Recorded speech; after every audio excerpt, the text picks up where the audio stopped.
ለሰውየው ለግለሰቡ መልእክት የምናስተላልፈው ከዚህ ድርጊት ተቆጠብ፣ በስህተት አድርገህ ከሆንክ ይቅርታ ጠይቅ፣ ወደ ፈጣሪክ ተመለስ እንለዋለን።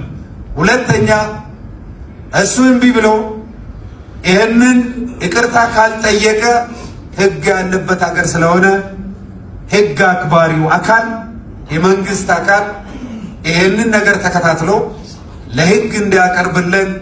ሰላም ውድ አድማጮቻችን፣ በመግቢያው ላይ የሰማችኋቸው የኦሮሚያ መጅሊስ የእስልምና መጅሊስ ፕሬዝዳንት ናቸው።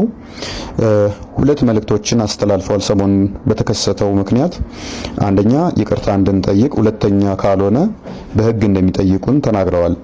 ከዚህ ጋር በተያያዘ ከምሽቱ 3 ሰዓት ጀምሮ የምንለው ይኖራል። ዛሬ ማታ ከምሽቱ 3 ሰዓት ላይ ሁላችሁም እንገናኝ። ያው እንግዲህ ኡስታዞቹ እየተለያያችሁብን እኛንም አደናገራችሁን። ለማንኛውም ሹክራን። ዋው እንደሰማችሁት አንደኛው ኡስታዝ በውሸት እስልምናን እንታደጋለሁ እያለ ቢጥርም ሹባ በህዝብ ውስጥ መግባት ችሏል ማለት ነው። ስለዚህ ግራ አጋባችሁን ኡስታዞቻችን፣ ግራ አጋባችሁን እያሉ ነው። ኡስታዙ ለምሳሌ ክርስቲያን ሴትን ሙስሊም ወንድ ማግባት ይችላል አይችልም? ከወንድማችን እፎይ ጋር በተያያዘ አንዳንድ በጣም የሚያስገርሙ ነገሮች እዚህ ቲክቶክ ላይ ያየው ነው። ዝም እንደማንል ሊያውቁት ይገባል። ኦሆላና ኦሆሊባ ሸርሙጦች ናቸው። እግዚአብሔር አግብቷቸዋል፣ ልጆች ወልዶባቸዋል። መልሱን አምጣ። ግልጽ አድርጉልን። ሙስሊሞች በእናንተ ሳይድ ያሉ መምህራን ማለት በኡስታዝ ደረጃ በመምህራን ደረጃ ያሉ የተለያዩ ሰዎች ይሄን ያልኩት ለምንድን ነው? ለምሳሌ እፎይ መምህር አይደለም። በዚህ ቤተክርስቲያናችን ውስጥ እስልምናን በራሱ እንደው የሚያጠና ከዛ በላይ ያነበበውን የሚያካፍል አይነት ወንድም ነው። በእስልምናው ሳይድ ግን በኡስታዝ ደረጃ በመምህራን ደረጃ ያሉ ሰዎች ሳይቀሩ አምላካችን ላይ እንዴት እንደሚሳለቁ እግዚአብሔርን አምላካችንን ጌታችን ኢየሱስን እንዴት እንደሚሳደቡ ሳትሰሙ ቀርታችሁ ነው ወይስ በእኛ ሳይድ ቢሳደቡ ችግር የለውም፣ በእናንተ ሳይድ ግን የሆነ እንደው ቅር የሚያሰኝ ነገር ከተሰማ አይ እንደው እንነሳለን የሆነ አምባገነን እንሁን አይነት ነገር ነው። ልክ ለእንደዚህ አይነት ነገር እኮ ለመቆም ልክ ስትነሱ መጀመሪያ እናንተው ቤት ያሉ ልጆችን በመቆንጠጥ መምህራንም ቢሆኑ ኡስታዞችን ቢሆኑ በመከልከል በዛ ነው ባይዜ ሊጀምር የሚገባው። ለምን ይሄንን ያልኩት የተወሰነ ቪዲዮችን አሳያችኋለሁ አብረን የምናየው። ኦሆላና ኦሆሊባ ሸርሙጦች ናቸው። እግዚአብሔር አግብቷቸዋል፣ ልጆች ወልዶባቸዋል። መልሱን አምጣ። ዝሙት ነው አይደለም? ይሄ አስወጣው። ይሄንን ባለጌ ዝሙት ነው አይደለም? አንተ ባለጌ ደደብ የመጨረሻ ውሻና አንተ እኮ እኔ ልክ ነግሬሃለሁ ቴሌግራም ላይ ተመልከት። እዚህ ጋር እግዚአብሔር ዲስቨርጅ አድርጓት ይችን ህፃን ልጅ ደም በደም አድርጓት። እግዚአብሔር ዲስቨርጅ አድርጓት ይችን ህፃን ልጅ ደም በደም አድርጓት ምን እንደሰራ ይሄንን በወንጀል በእርግጥ ይሄንን የሚወነጅል የሆነ የፍትሐ ብሔር ህግ አለመኖሩ ነው እንጂ ይሄ ወንጀል ነው፣ ያስከስሳል። እግዚአብሔር ዝሙተኛ ነው፣ ዝሙት አሰርቷል። እግዚአብሔር ዝሙተኛ ነው፣ ዝሙት አሰርቷል። የእግዚአብሔርን ብልትና ጡት የሆነ ጋር መተውሰድ በሉት ያሳፍራል። እግዚአብሔር ብልት ይለካል። በጣም ያሳፍራል። እግዚአብሔር ያሳፍራል በእውነቱ። ባለጌ ነው በጣም። አምላክ ጌ ነበረ ወንድ ለወንድ የሚሳሳም አየሁ። ይሄን አምላክ ይታያል አየህ። ይሄን ሽማግሌ አየህ። ይሄን ሽማግሌ ከዚህ ሰው ግን በክርስትና ዓለም እግዚአብሔር ስለጠጣና ስለሰከረ ስለሰከረ ብቻ ጀግና ይባላል። ይሄ በጣም የሚያስቅ ነገር ነው። የሰከረ ሰው ሰካራም ነው። ጀግና ሊባል አይችልም። ኦኬ እንግዲህ እንደሰማችሁት ነው። ሙስሊም ኡስታዞች መምህራን ሳይቀር በምን ደረጃ እግዚአብሔር ላይ እንደሚናገሩ እንግዲህ ተመልክታችኋል። ያውም የተናገሩት ሁሉ እነሱ ባሉት መንገድ መጽሐፍቶቻችን ላይ የሉም። እነሱ ባሉት መንገድ የሆነች ቃል ይሰባሉ፣ ለራሳቸው ታሪክን ይፈጥራሉ። የሆነች ቃል ይሰባሉ፣ ለራሳቸው ታሪክን ይፈጥራሉ። እነሱ ባሉት መንገድ ያልተቀመጠን ነገር ነው እንደዚህ የሚሉት። ቀርበ መልስ ከተባልኩ እኔ ለምሳሌ ልመልስ እችላለሁ። እዚህ ጉዳይ ላይ ቀርበ መልስ ከተባልኩኝ እኔ ቀርቤ ልመልስ እችላለሁ።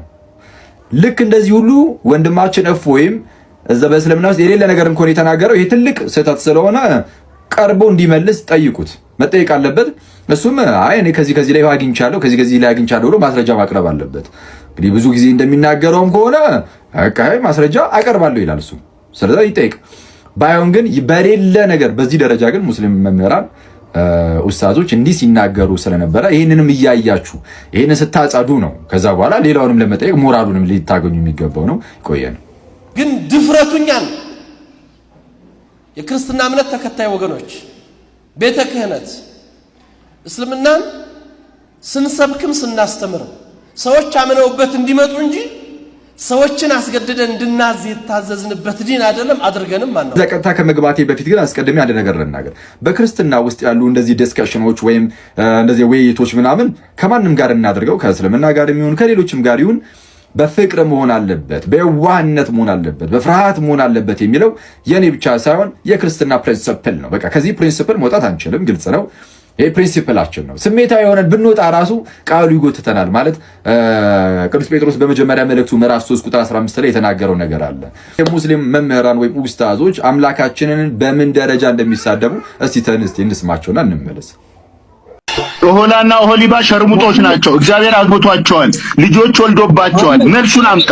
ዝሙት ነው አይደለም? ይሄ አስወጣው። ይሄንን ባለጌ ዝሙት ነው አይደለም? አንተ ባለጌ ደደብ፣ የመጨረሻ ውሻና አንተ እኮ እኔ ልክ ነግሬሃለሁ ቴሌግራም ላይ ተመልከት። እዚህ ጋር እግዚአብሔር ዲስቨርጅ አድርጓት ይችን ህፃን ልጅ ደም በደም አድርጓት። እግዚአብሔር ዲስቨርጅ አድርጓት ይችን ህፃን ልጅ ደም በደም አድርጓት ምን እንደሰራ ይሄንን በወንጀል በእርግጥ ይሄንን የሚወነጅል የሆነ የፍትሐ ብሔር ህግ አለመኖሩ ነው እንጂ ይሄ ወንጀል ነው፣ ያስከስሳል። እግዚአብሔር ዝሙተኛ ነው፣ ዝሙት አሰርተዋል። እግዚአብሔር ዝሙተኛ ነው፣ ዝሙት አሰርተዋል። የእግዚአብሔርን ብልትና ጡት የሆነ ጋር መተውሰድ በሉት ያሳፍራል። እግዚአብሔር ብልት ይለካል፣ በጣም ያሳፍራል። እግዚአብሔር ያሳፍራል በእውነቱ። ባለጌ ነው በጣም። አምላክ ጌ ነበረ፣ ወንድ ለወንድ የሚሳሳም አየሁ። ይሄን አምላክ ይታያል አየህ፣ ይሄን ሽማግሌ አየህ፣ ይሄን ሽማግሌ ከዚህ ሰው ግን በክርስትና ዓለም እግዚአብሔር ስለጠጣና ስለሰከረ ስለሰከረ ብቻ ጀግና ይባላል። ይሄ በጣም የሚያስቅ ነገር ነው። የሰከረ ሰው ሰካራም ነው። ኦኬ ጀግና ሊባል አይችልም። ኦኬ እንግዲህ እንደሰማችሁት ነው ሙስሊም ኡስታዞች መምህራን ሳይቀር በምን ደረጃ እግዚአብሔር ላይ እንደሚናገሩ እንግዲህ ተመልክታችኋል።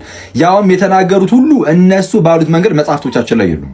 እነሱ ባሉት መንገድ የሆነች ቃል ይሰባሉ፣ ለራሳቸው ታሪክን ይፈጥራሉ። የሆነች ቃል ይሰባሉ፣ ለራሳቸው ታሪክን ይፈጥራሉ። እነሱ ባሉት መንገድ ያልተቀመጠን ነገር ነው እንደዚህ የሚሉት። ቀርበ መልስ ከተባልኩ እኔ ለምሳሌ ልመልስ እችላለሁ። እዚህ ጉዳይ ላይ ቀርበ መልስ ከተባልኩኝ እኔ ቀርቤ ልመልስ እችላለሁ። ልክ እንደዚህ ሁሉ ወንድማችን ወይም እዛ በእስልምና ውስጥ የሌለ ነገር እንኳን የተናገረው ይሄ ትልቅ ስህተት ስለሆነ ቀርቦ እንዲመልስ ጠይቁት፣ መጠየቅ አለበት። እሱም አይ እኔ ከዚህ ላይ አግኝቻለሁ ከዚህ ላይ አግኝቻለሁ ብሎ ማስረጃ ማቅረብ አለበት። እንግዲህ ብዙ ጊዜ እንደሚናገረውም ከሆነ አይ ማስረጃ አቀርባለሁ ይላል እሱ። ስለዚህ ይጠይቅ። ባይሆን ግን በሌለ ነገር በዚህ ደረጃ ግን ሙስሊም መምህራን ኡስታዞች እንዲህ ሲናገሩ ስለነበረ ይህንንም እያያችሁ ይህንን ስታጸዱ ነው ከዛ በኋላ ሌላውንም ለመጠየቅ ሞራሉንም ሊታገኙ የሚገባው ነው። ይቆየን።